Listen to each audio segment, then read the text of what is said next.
Ana, tudo 40 dias de sofrimento, tá? Olá, Ana, tudo bem? Esse relato que irei contar aconteceu comigo quando eu tinha meus 20 anos. É uma moça, tá? E foi os 40 dias mais assustadores que eu tive que conviver. Bom, vamos logo ao assunto. Em 2007, minha prima ganhou sua primeira filha. E pelo fato dela e o esposo morarem em uma kitnet, eles decidiram comprar e se mudar para uma casa maior, onde poderiam criar a filha com mais conforto. O marido da minha prima trabalhava na época como vigia noturno em uma indústria de grande porte. Trabalhava das 7 da noite às 7 da manhã. E devido ao trabalho dele, e eu ser a única da família que ainda não tinha filhos, a minha prima me pediu para passar uns dias com ela ajudando a cuidar da casa e do bebê. Aceitei, claro. Deixa eu só dar um tempinho aqui, gente. Eu queria colocar o aqui do meu lado, que eu esqueci. Aqui, ó. Muito bem. Pronto, coloquei.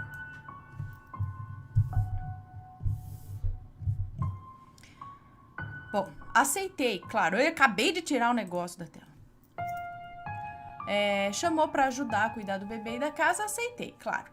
Minha prima e o marido dela haviam se mudado para aquela casa apenas 3 dias.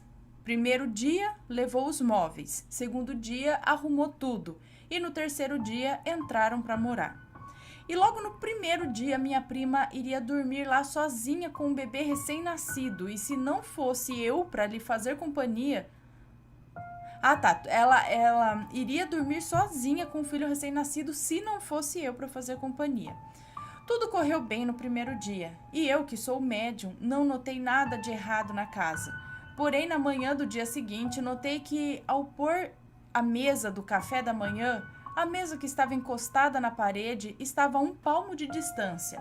Mas deixei passar. Achei que o marido da minha prima tinha feito isso antes de trabalhar. Enquanto arrumava a mesa, o marido da minha prima chegou do trabalho. Tomou um banho, o café da manhã... ele chegava às 7 da manhã, verdade. Tomou um banho, o café da manhã e foi se deitar. 5 minutos depois que ele foi se deitar, a minha prima acordou, me desejou um bom dia e foi escovar os dentes. Estava sentada à mesa tomando café quando de repente ouvi alguém bater na porta. E assim que ouvi as batidas, me arrepiei dos pés à cabeça. E um calafrio percorreu toda a minha espinha. Levantei e enquanto estava indo até a porta, ao chegar em frente à porta do banheiro, minha prima saiu e me perguntou o que foi. E eu falei, alguém bateu na porta. Quando minha prima deu uns passos para abrir a porta, eu a alertei. Não abra, é melhor não abrir. Minha prima cética, como sempre, não me deu ouvidos e abriu a porta. Ao abri-la, entrou um vento gelado e com um cheiro muito forte de carniça. Mas do mesmo jeito que entrou o vento e o cheiro, sumiram. Fui correndo até a porta e a fechei. Quando virei para olhar a minha prima... Fui correndo até a porta e a fechei. Quando virei para olhar para minha prima, ouvimos o bebê dela chorar. E fomos correndo até o quarto do bebê e vimos uma cena surreal e assustadora. O bebê, recém-nascido da minha prima, estava de pé. Eu juro, Ana, ele estava em pé, com as perninhas juntas e os bracinhos apertados. Em posição de... E os bracinhos apertados ou abertos, então? Estava com as perninhas juntas e os bracinhos abertos, eu acho, em posição de crucificação. Então, os braços abertos. Misericórdia.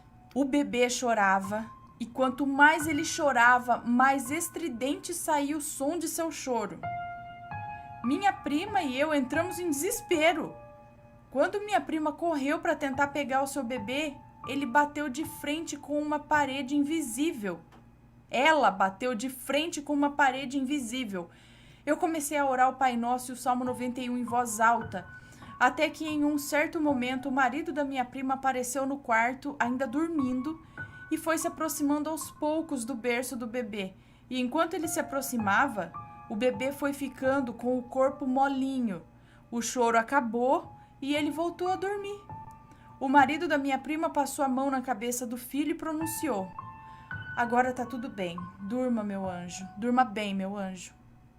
E ainda dormindo, voltou pro quarto e deitou na cama. Ah, o cara veio dormindo. Tipo sonâmbulo, assim. Tá. E ainda dormindo, voltou pra cama, voltou pro quarto e deitou na cama. Quando ele acordou às 2 da tarde, esperamos ele comentar alguma coisa. Mas como ele não falou nada, em nada nós comentamos. 2 dias depois, nada de estranho voltou a acontecer. Mas como dizem, a alegria de pobre dura pouco. Certa noite, eu e minha prima estávamos sentadas na sala assistindo filme. O bebê da minha prima estava no carrinho dormindo, distraídas assistindo o filme, quando de repente passou uma brisa gelada em meu rosto e um cheiro forte e familiar de carniça pairou no ar. Olhei para minha prima, mas ela não tinha notado nada e continuava assistindo o filme. Segundos depois de olhar para minha prima, olhei na direção de onde deveria estar o carrinho do bebê, mas ele tinha desaparecido. Gritei o nome do filho da minha prima, assustando ela, que também reparou o desaparecimento do carrinho. Com meu grito, o bebê acordou e começamos a ouvir ele chorar. E eu juro por Deus, Ana, o carrinho do bebê estava encostado no teto da casa.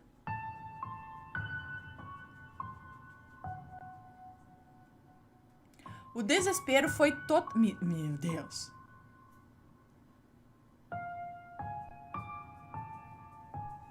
Até me arrepiei, que misericórdia. Estava no teto da casa. O desespero foi total. Do teto ao chão devia ter uns 3 metros de altura. Uma queda dessa altura com certeza seria fatal para um bebê recém-nascido. Minha prima gritava e chorava desesperada e eu comecei a orar novamente a oração do Pai Nosso. E quando eu cheguei no Amém, o carrinho desceu rápido do teto, mas assim que ia bater no chão com força, a velocidade reduziu e ele encostou com leveza no chão da casa. Minha prima pegou seu filho no colo e chorando o abraçava enquanto ele ainda chorava. Fui na cozinha e fiz um chá de camomila para nós 3. Depois de ambos já calmos, Depois de calmos, fomos para a cama, mas foi difícil dormir. Na manhã seguinte, acordei como sempre às 8 da manhã e dessa vez o esposo da minha prima já havia chegado. Dei bom dia a ele e fui direto para o banheiro. Preparei o café da manhã e às 8h40 da manhã minha prima acordou. Deu bom dia ao marido e disse que precisava conversar um assunto sério com ele antes dele ir se deitar. Depois de contar para ele os 2 acontecimentos noturnos, tivemos como resposta sua descrença e ceticidade. Disse ele que isso era coisa da nossa cabeça, que era porque estávamos numa casa nova e que era porque estávamos tão assustadas e era para orarmos antes de dormir. E foi se deitar, depois de dar um beijo na testa do seu filho. Minha prima e eu estávamos preocupadas e assustadas, e como da outra vez, ficou mais 2 dias sem nenhum incidente. 2 dias depois, de pura tranquilidade, era por volta das 11 da manhã, e eu estava preparando o almoço, enquanto minha prima dava de mamar ao filho, quando eu ouvi 2 batidas na porta e a campainha sendo tocada. Olhei no olho mágico e tinha uma senhora parada na porta. Abri a porta e dei um bom dia, e a senhora que me respondeu com a voz rouca, embargada e esganiçada de um jeito bravo. O que tá fazendo aqui? Essa é minha casa, invasoras, suas não vou falar aqui, mas suas vagabundas. Eu vou chamar a polícia. Saiam da minha casa agora mesmo. E eu vou chamar a polícia. A senhora, de uns 70 anos, usava uma daquelas camisolas de idosas e tinha um coque largo na cabeça. A senhora deu meia volta e assim se deu uns 5 minutos. Não, da onde você leu um minuto, Ana? A senhora deu meia volta e assim deu uns 5 passos cansados. Depois deu uns 5 passos cansados, ela simplesmente sumiu diante dos meus olhos. Depois de uns 5 passos que ela deu cansados, sumiu diante dos olhos. Fiquei parada, incrédula, por uns minutos, quando ouvi minha prima me chamando. Ô garoto, o arroz tá queimando. Aí eu saí do meu transe, assustada, e voltei correndo para a cozinha, onde encontrei um arroz de tinta de lula na panela. Aquele arroz chique no MasterChef. O arroz estava todo preto. Queimou. Joguei o arroz com panela e tudo fora. Fui até a geladeira pegar mais alho, abri a geladeira e assim que botei a mão dentro para pegar o pote, eu senti o meu braço ser puxado para fora da geladeira e em questão de segundos a porta fechou com muita força. Com o coração aos pulos, saí de perto da geladeira e encostei na parede. Foi então que comecei a ouvir risos macabros e olhei na direção de onde os sorrisos vinham. E parada na porta da sala estava a mesma mulher que eu atendi na porta. E depois de alguns segundos ela foi se dissipando no ar. Liguei para o chefe do centro espírita que eu frequento e conversei com ele sobre o que estava acontecendo na casa. Depois de umas horas de conversa, ele ficou de ir até lá no dia seguinte. Minha prima acordou o marido que estava dormindo e então fomos almoçar fora, já que cozinhar sem nenhuma lesão estava fora de cogitação. Não estava a fim de quebrar o meu braço. Voltamos para casa às 5 da tarde e às 6 da tarde o esposo da minha amiga foi trabalhar. Os dias que eu passei lá na casa da minha prima foi assim. Um dia com um incidente, 2 dias não.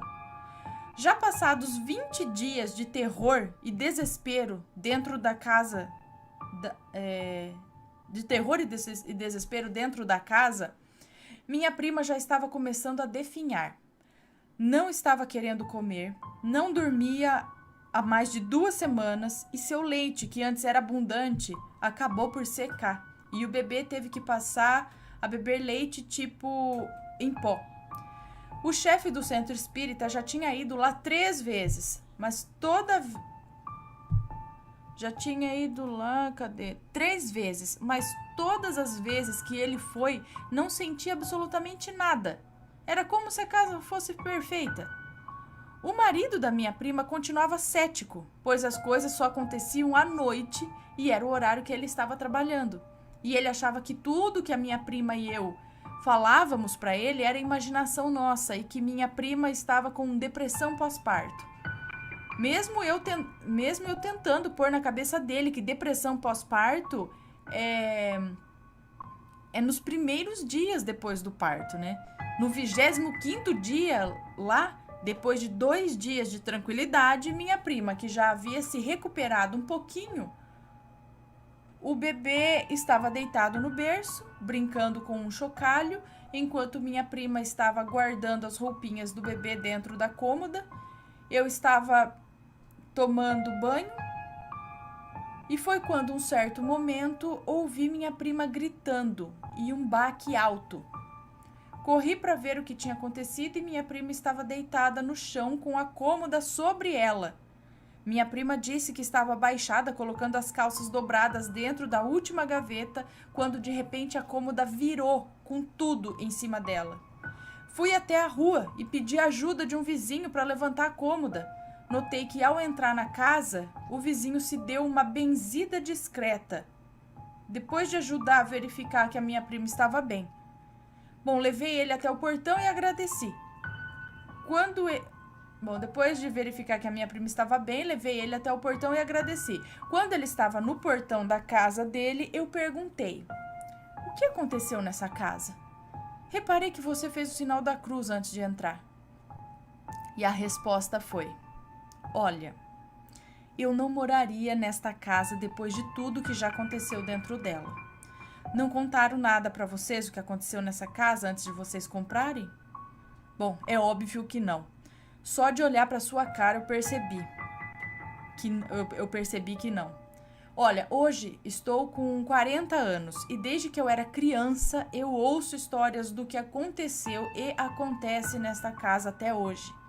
Ninguém entrou nessa casa para morar e passou de um ano. Ninguém entrou nessa casa para morar e passou de um ano nela.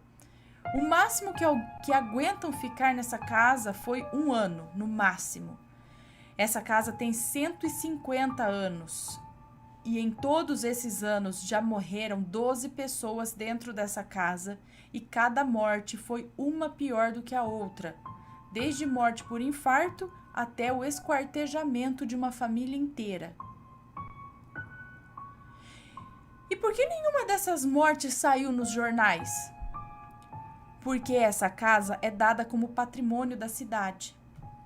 Essa casa foi de um dos homens mais ricos da cidade, que foi o primeiro a morrer nessa casa.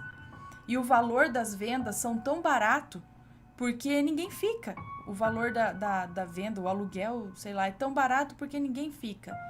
E um conselho para vocês é: saiam dessa casa o mais rápido possível. O mal mora nessa casa. Bom, depois de me contar sobre isso, eu dei meia volta. Quando estava para entrar pelo portão, ele disse: sabe como chamam essa casa? A casa do diabo. Não mencionei isso com a minha prima, mas decidi esperar o marido dela chegar e quando ele chegou em casa, contei tudo que o vizinho havia me dito e ele novamente mostrou-se cético. Não podia culpá-lo, né? Tudo acontecia apenas à noite. No 36º dia que estávamos ainda naquela casa, era um sábado, e o patrão do marido da minha prima ligou às 5 da manhã, avisando que tinha entregado a indústria e que ia fazer a transferência da sua indústria para outro lugar. Ele não estava sendo demitido, mas que ele poderia ficar 5 dias em casa até toda a transferência ser concluída. No segundo dia em que ele estava em casa, ele resolveu ajeitar o quintal da casa. A grama estava alta e tal, e como a estação estava em pleno outono, tinha muitas folhas pelo chão. Foi então que ele presenciou e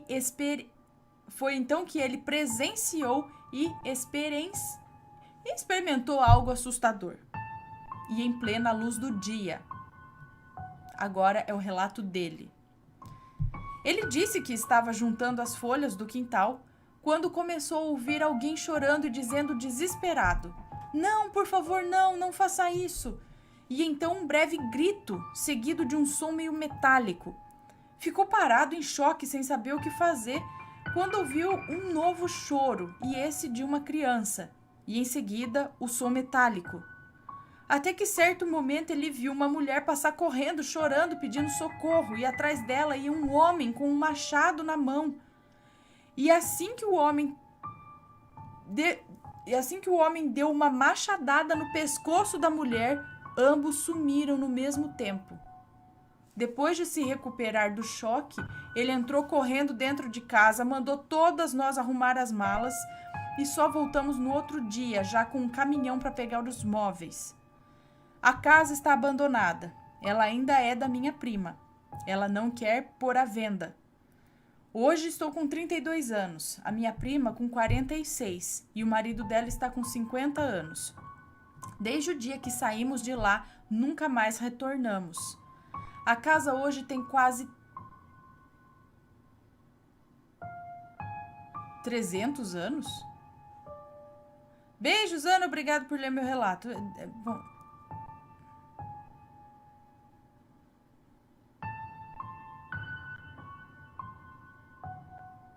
descobri depois que essa senhora que eu vi bater na porta lá era uma ex-moradora da casa que matou o marido depois de descobrir que ele estava tendo um caso com a irmã caçula dela, de 21 anos. O marido está com a irmã dela até hoje.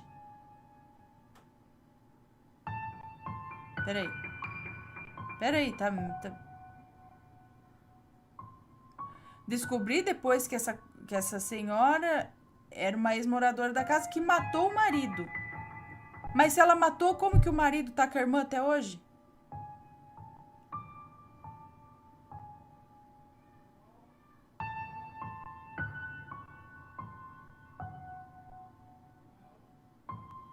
Agora eu não entendi nada, hein?